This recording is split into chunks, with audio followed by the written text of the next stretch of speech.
നമസ്കാരം. ലോക്സഭാ തെരഞ്ഞെടുപ്പിന് മുൻപുള്ള സംസ്ഥാന ബജറ്റിലെ വാഗ്ദാനങ്ങൾ വോട്ടെടുപ്പ് കഴിഞ്ഞതോടുകൂടി പിണറായി സർക്കാർ ഇപ്പോൾ മറന്നിരിക്കുകയാണ്. സാമൂഹ്യ സുരക്ഷാ ക്ഷേമ പെൻഷൻ്റെ കാര്യത്തിൽ അക്ഷരാർത്ഥത്തിൽ ചതിയാണ് പിണറായി സർക്കാർ കാണിച്ചിരിക്കുന്നത്. ഈ സാമ്പത്തിക വർഷം മുതൽ എല്ലാ മാസവും സാമൂഹിക ക്ഷേമ പെൻഷൻ നൽകുമെന്നായിരുന്നു തെരഞ്ഞെടുപ്പിന് മുൻപ് സർക്കാർ നൽകിയിരുന്ന വാഗ്ദാനം. ഇപ്പോഴിതാ സാമൂഹ്യ ക്ഷേമ പെൻഷൻ ഒരു ഗഡു മാത്രം നൽകാൻ ധനവകുപ്പ് നടപടി തുടങ്ങിയെന്ന റിപ്പോർട്ടുകളാണ് പുറത്തുവരുന്നത്. ഡിസംബർ മുതൽ 6 മാസത്തെ സാമൂഹ്യ സുരക്ഷാ ക്ഷേമ പെൻഷൻ കുടിശ്ശികയായിരിക്കുമ്പോഴാണ് ഒരു ഗഡു മാത്രം നൽകുവാൻ ധനവകുപ്പ് ആലോചിക്കുന്നത്. 6 മാസത്തെ സാമൂഹിക ക്ഷേമ പെൻഷൻ കുടിശ്ശിക നൽകാൻ 4500 കോടിയിലേറെ രൂപ കണ്ടെത്താനാകാത്ത സാഹചര്യത്തിലാണ് ഇപ്പോഴുള്ള ഈ ഒരു നിർണായക നീക്കം. ക്ഷേമ പെൻഷൻ നൽകാൻ പണം കണ്ടെത്താൻ രൂപീകരിച്ച കമ്പനി സഹകരണ ബാങ്കുകളുടെ കൺസോർഷ്യത്തിൽ നിന്നും വായ്പ എടുത്തിരുന്നു. ഈ പണം ട്രഷറിയിലേക്ക് മാറ്റിയിരുന്നു. ട്രഷറി ഇപ്പോൾ ഓവർഡ്രാഫ്റ്റിലായ സാഹചര്യത്തിൽ മറ്റ് എവിടെ നിന്നെങ്കിലും പണം കണ്ടെത്തേണ്ട സാഹചര്യമാണുള്ളത്. തോമസ് ഐസക്കിൻ്റെ കാലം തൊട്ട് തന്നെ കടത്തിന്മേൽ കടം എടുക്കുക എന്നല്ലാതെ ഇത് എങ്ങനെ വീട്ടുമെന്നോ അല്ലെങ്കിൽ അധിക വിഭവ ശേഖരണത്തിനായിട്ട് എന്ത് ചെയ്യുമോ എന്ന കാര്യത്തിൽ ഒന്നും യാതൊരു വെളിവും ഈ സർക്കാരിന് ഉണ്ടായിരുന്നില്ല. വായ്പ എടുക്കാനായിട്ട് കേന്ദ്ര സർക്കാർ പരിധി വെച്ചപ്പോൾ അത് മറികടക്കാൻ ഐസക്ക് കൊണ്ടുവന്ന പരിപാടിയാണ് കിഫ്ബി എന്ന ഒരു വെള്ളാനം. അതിൻ്റെ പ്രശ്നങ്ങളാണിപ്പോൾ നമ്മളെല്ലാവരും അനുഭവിച്ചു കൊണ്ടിരുന്നത്. ആ പ്രശ്നത്തിന് ഇപ്പോൾ ഒടുക്കം സംഭവിച്ചതാകട്ടെ കിഫ്ബി എന്ന വെള്ളാന പൂട്ടിപ്പോകുന്നുവെന്ന വാർത്തയാണ്. പ്രത്യേക ലക്ഷ്യത്തിന് വേണ്ടിയാണ് കിഫ്ബി തുടങ്ങിയതെന്നും ലക്ഷ്യപൂർത്തീകരണത്തോടെ ഇത് നിർത്തലാക്കുമെന്നുമാണ് റിപ്പോർട്ടിൽ പറയുന്നത്. ഇതോടൊപ്പം തന്നെ പെൻഷൻ കമ്പനിയും നിർത്തലാക്കപ്പെടും.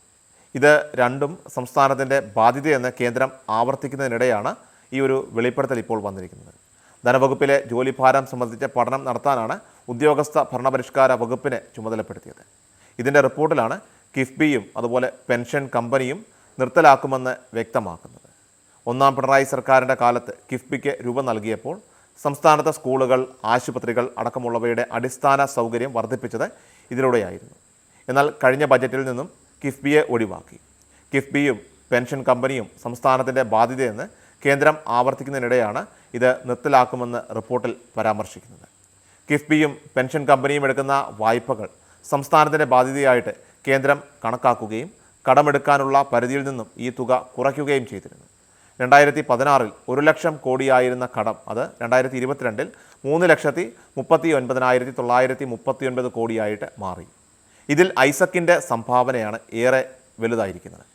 1957 കേരളത്തിൻ്റെ പൊതുകടം 34 കോടി രൂപ മാത്രമായിരുന്നെങ്കിൽ 2022 അത് 4 ലക്ഷം കോടിയായിട്ട് ഉയർന്നു കഴിഞ്ഞു.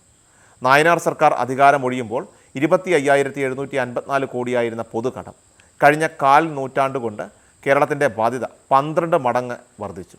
2016 1 ലക്ഷം കോടിയായിരുന്ന കേരളത്തിൻ്റെ പൊതുകടം 2022 3,39,939 കോടിയായിട്ട് ഉയർന്നു.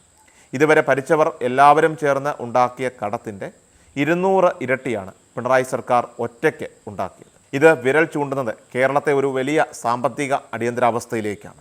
ക്രിഷ്യൽ മീഡിയ എല്ലാ ദിവസവും വാർത്തകൾക്കും അറിയിപ്പുകൾക്കുമായി യൂട്യൂബ് ചാനൽ സബ്സ്ക്രൈബ് ചെയ്യുക, ഫേസ്ബുക്ക് പേജ് ഫോളോ ചെയ്യുക. വാർത്തകളുടെ നോട്ടിഫിക്കേഷനായി ബെൽ ഐക്കൺ എനേബിൾ ചെയ്യുക.